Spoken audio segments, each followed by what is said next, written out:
Ir man labai malonu, kad šio forumo globėjų sutiko būti Lietuvos Respublikos ministras pirmininkas, kuris asmeniškai ir jo vadovavimą vyriausybę per šią 4 metų kadenciją atliko daug svarbių ir reikšmingų darbų istorinio teisingumo kryptyje, tiek sprendžiant istorinius klausimus čia Lietuvoje, susijusius su Antruoju pasauliniu karu, su netektimis žydų bendruomenės, taip pat ir europiniu lygiu, nuosekliai, ramiai, be kažkokios nereikalingos konfrontacijos, nešant mūsų žinią vakarų partneriams apie tai, kas vyko čia, priimant svarbius politinius dokumentus. Taigi, noriu pakviesti Lietuvos Respublikos ministrą pirmininką Andrių Kubilių, tarti sveikinimo žodį ir pasidalinti savo mintimis. Gerbiami konferencijos dalyviai, gerbiami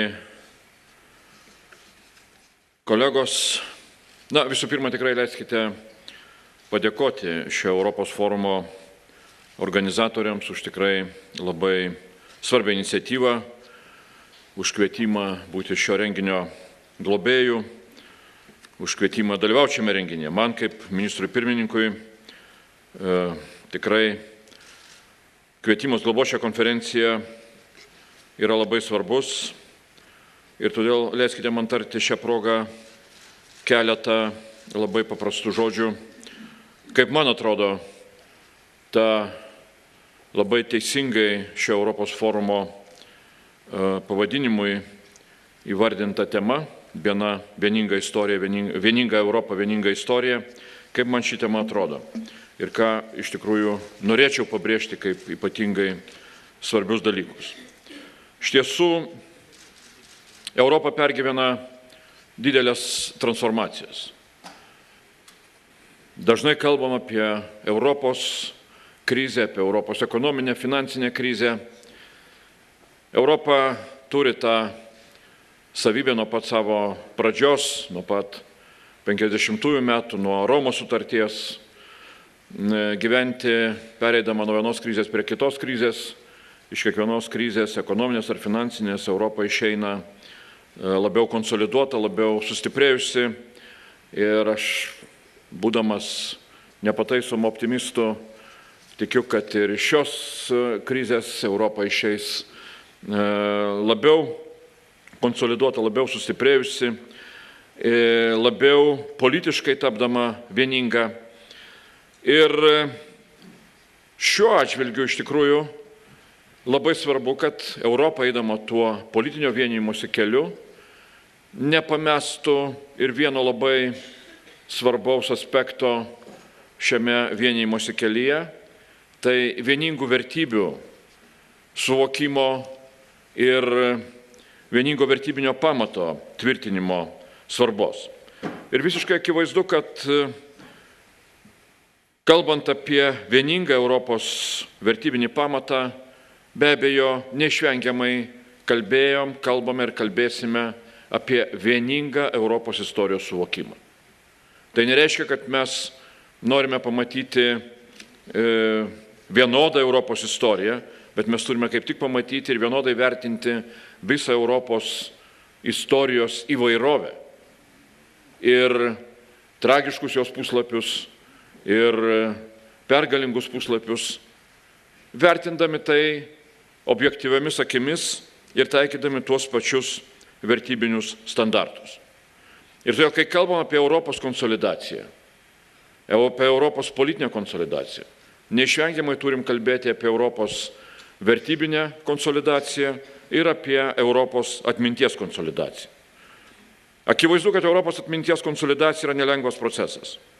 2008 metais paskelbta Prahos deklaracija dėl Europos sąžinės ir komunizmo ne tik iškėlė ambicingus tikslus, bet atvėrė tam tikrus psichologinius akivarus, kuriuose žengiant neatsargų žingsnį, galima labai lengvai paskandinti mums svarbes ir gražias idėjas.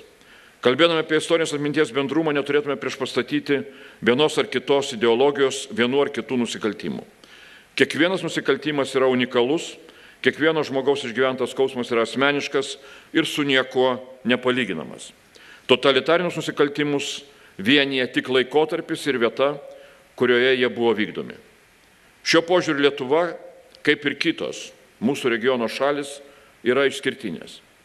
Čia verta iš tikrųjų prisiminti garsaus šių dienų istoriko profesoriaus Timothy Snyderio išleistą knygą Kruvino žemės, kurio krūvinų žemių terminas kaip tik yra taikomas mums, Lietuvai, Latvijai, Estijai, Baltarusijai, Ukrainai, Lenkijai, toms šalims, kurios labiausiai yra nukentėję nuo dviejų siaubingiausių totalitarinių režimų, niokojusių mūsų žemės 20-ojo amžiaus viduryje. Čia mūsų žemėje sovietų ir nacių režimai, padedami vietos kolaborantų, sumezgė tokį paino atsakomybės kamuolį, kurį išnarplioti sunku net ir labiausiai patyrusiam istorikui. Šiandien į šį kamuolį kai kas siekia įpainioti ir mūsų tautos pasipriešinimo okupacijoms.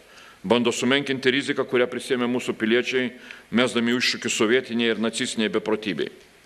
Ir todėl šiame fone mūsų pastangos gilintis į istoriją, investuoti į istorinį švietimą, įgyja dar didesnę reikšmę.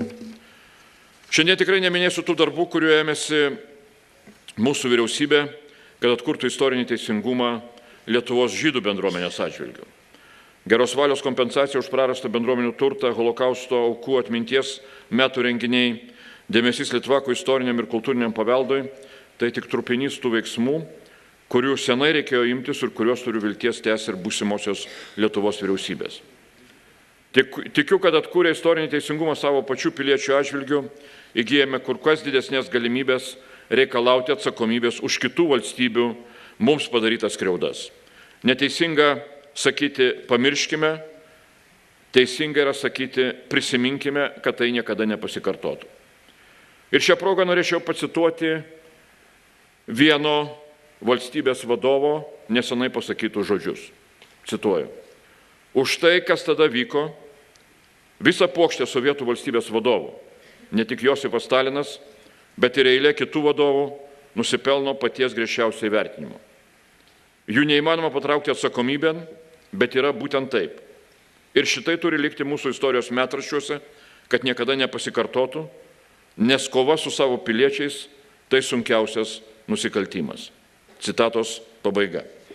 Šiuos žodžius prieš porą savaičių, minint Stalino didžiojo teroro 75-metį, pasakė Rusijos ministras pirmininkas Dmitrijus Medvedevas.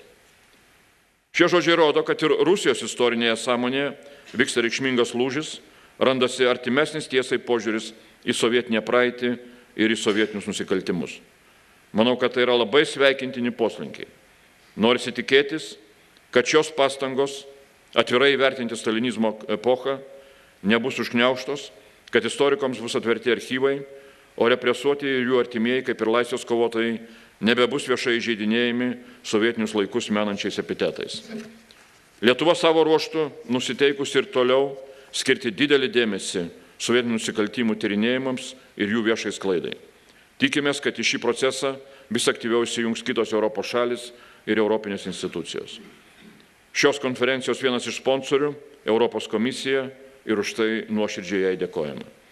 Leiskite baigiant dar sykį pasveikinti visus konferencijos dalyvius ir palinkėti visiems aktyvių ir sėkmingų diskusijų, kurių rezultatai yra labai svarbus ne tik mums gyvenantiems čia Lietuvoje, bet ir visai Europai ir jos ateičiai. Ačiū labai.